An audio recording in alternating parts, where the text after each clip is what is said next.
Vel asr. İnnel insane lefî husr. İllellezîne âmenû ve amelü's-sâlihâti ve tevâsav bil hakkı ve tevâsav bis sabr. Sadakallahul azim. Elhamdülillahi Rabbil alemin.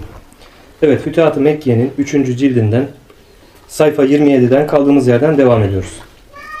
Şeriatın zahiri ve batıni sırrının ve onu var eden ilahi ismin hangisi olduğunun bilinmesi mevzu. Allah şöyle buyurur. Yeryüzünde yürüyenler mutmain melekler olsaydı onlara gökten elçi olarak melek gönderirdik. Başka bir ayette ise şöyle buyurur. Peygamber gönderinceye kadar azap etmeyiz.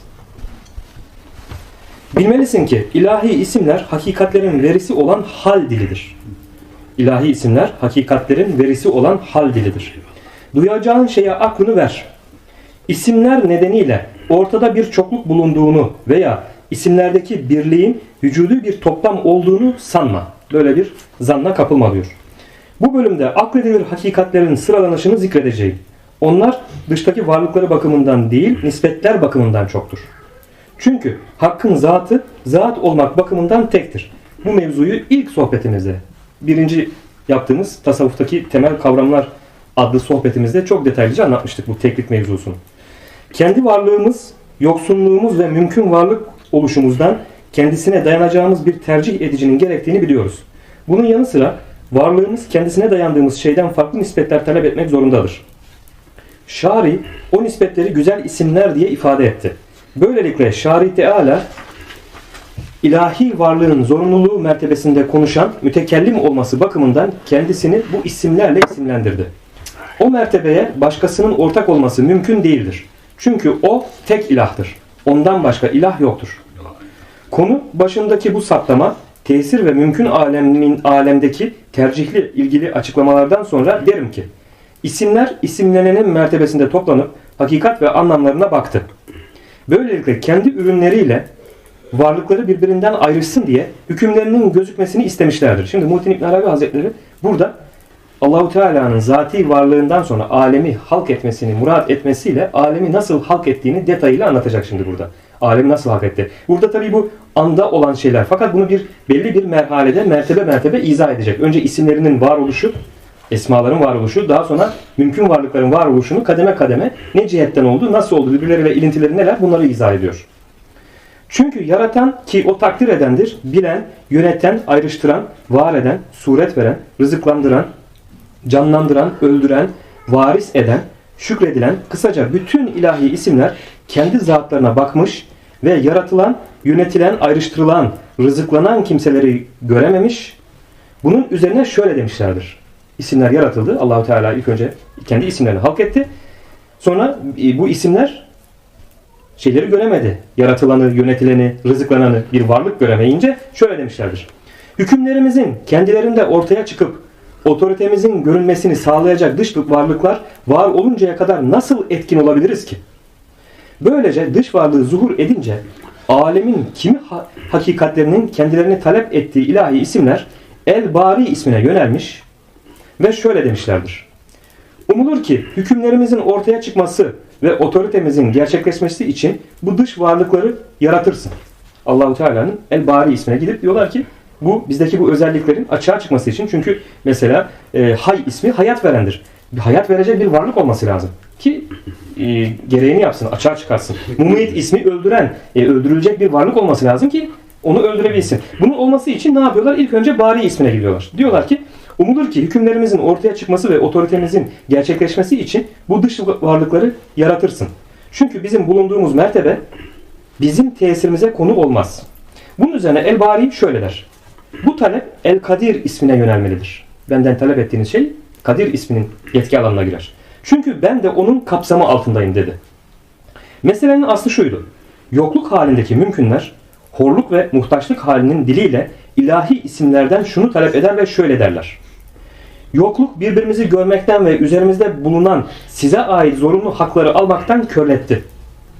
Dış varlığımızı ortaya çıkarıp bize varlık elbisesi giydirirseniz bizi böylece nimetlendirmiş olursunuz. Biz de size yaraşan saygı ve hürmeti yerine getiririz. Sizin de bizim bir fiil ortaya çıkmamızla otoriteniz gerçekleşmiş olur. Şimdi bil kuvve ve uygunluk bakımından bizde otorite sahibisiniz. Öyleyse sizden istediğimiz şey bizimkinden daha çok sizin için geçerli bir istektir. Bunun üzerine isimler şöyle der. Mümkünlerin söylediği doğrudur. Ardından o dileği yerine getirmek için harekete geçerler. Konuyu anlıyoruz değil mi? Mümkünler yokluk alemindeyken henüz bu taleplerini dile getiriyorlar. Biz varlığa çıkmamız gerekir ki siz de bizim üzerimizde tahakkuk edesiniz. Açığa çıkarasınız özelliklerinizi. Bunlar da isimlerde diyor ki Allah-u Teala'nın isimleri, esma. Evet diyor, mümkünler doğru söyledi. İlahi isimler El-Bari isminin tavsiyesiyle kendisine yönelince El-Kadir ismi şöyle der. Ben El-Mürid isminin ihatası altındayım. Benim üstünde de Mürid ismi var. İradesi. Tabii. Dolayısıyla o belirlemeden herhangi birinizi ortaya çıkaramam. Bir mümkün Rabbinden kendisine bir emir gelmedikçe beni bir şeye zorlayamaz. Allah olmasını emrederek kendisine ol dediğinde ise mümkün kendiliğinden beni zorlar. Ben de onu var etmeye yönelir ve o esnada onu yaratırım. Gidiniz El-Mürid ismine başvurunuz. Belki o tercih eder ve varlık yönünü yokluk yönüne tahsis eder. Bu durumda ben emreden ve konuşan bir araya geliriz ve sizi var ederiz dedi. İsimler El-Mürid ismine başvurur ve şöyle derler. El-Kadir isminden dış varlıklarımızı yaratmasını istedik. O da isteğimizi sana havale etti. Sen ne dersin? El-Mürid ismi şöyle der. El-Kadir doğru söylemiş. Fakat El-Alim isminin sizin hakkınızdaki hükmü hakkında bilgim yoktur. Acaba onun bilgisi sizi dışta var etmeyle mi ilgilidir ki biz de o bilgiye göre varlık yönünüzü yokluğa tercih edelim? Yoksa bunu takdir etmemiş midir? Ben El-Alim isminin hükmü altındayım. Ona gidiniz ve talebinizi ona bildiriniz dedi. Bunun üzerine El-Alim ismine gidip El-Mürid isminin söylediğini ilettiler. El-Alim onlara şöyle der. El-Mürid doğru söylemiş. Benim bilgim sizin dışta var olmanızı belirlemiştir. Fakat edebe uymak lazım. Çünkü bize egemen olan bir mertebemiz vardır. O da Allah ismidir.